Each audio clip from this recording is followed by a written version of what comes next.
আসসালামু আলাইকুম ভিউয়ার্স। আজকে আমি আপনাদেরকে দেখাবো আমাদের গ্রামের এক ঐতিহ্যবাহী পুকুর। সেই পুকুর আমাদের গ্রামের অত্র এলাকার সবাই জানে, সবাই চিনে। তো পুকুরের সৌন্দর্য উপভোগ করতে আমাদের ভিডিওটি দেখুন, সম্পূর্ণ ব্লগটি। তো এই দেখুন সেই পুকুর, নামজার খার পুকুর। পুকুরটি পানিতে টইটুম্বুর হয়ে আছে। অপরূপ সৌন্দর্য, বিকালের সে মনোমুগ্ধকর আবহাওয়া, মেঘলা আকাশ, গুড়ি গুড়ি বৃষ্টি হচ্ছে। হালকা সামান্য আপনারা পানিতে দেখলে ফলো করতে পারবেন। মাছের খেলনা, মাছে দেখেন খেলতেছে। মেঘলা আকাশ, বৃষ্টি হওয়ার সম্ভাবনা আছে। তার সাথে সবুজ প্রকৃতি, ধান সব পেকে গেছে। কত সুন্দর আবহাওয়া। তো গ্রামে থাকলে এরকম গ্রামের সৌন্দর্য উপভোগ করতে পারবেন। আমাদের এই পুকুরটা অনেক ঐতিহ্যবাহী একটা পুকুর। পুকুরটি গ্রামের দূর দূরান্ত থেকে সবাই দেখতে আসে।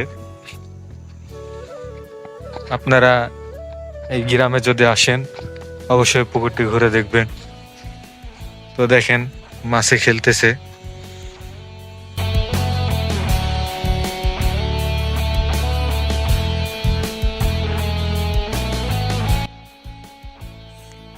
তো পুকুর দেখতে দেখতে অবশেষে চলে আসলাম প্রকৃতির মাঝে ধান খেতে। তো দেখেন ধান ক্ষেতগুলো কত সুন্দর পাকতে শুরু করছে, হলুদ হয়ে গেছে।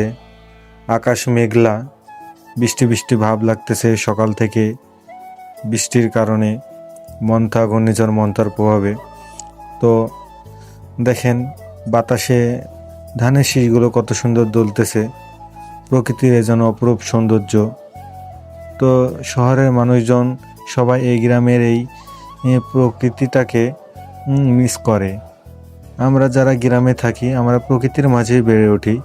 আপনারা যারা শহরে থাকেন অবশ্যই গ্রামে মাসে 2-1 বার বেড়াতে আসবেন, তাহলে আপনাদের মনটা অবশ্যই ফ্রেশ হয়ে যাবে। তো দেখেন কত সুন্দর ধানের শীষ যেন নুয়ে পড়েছে।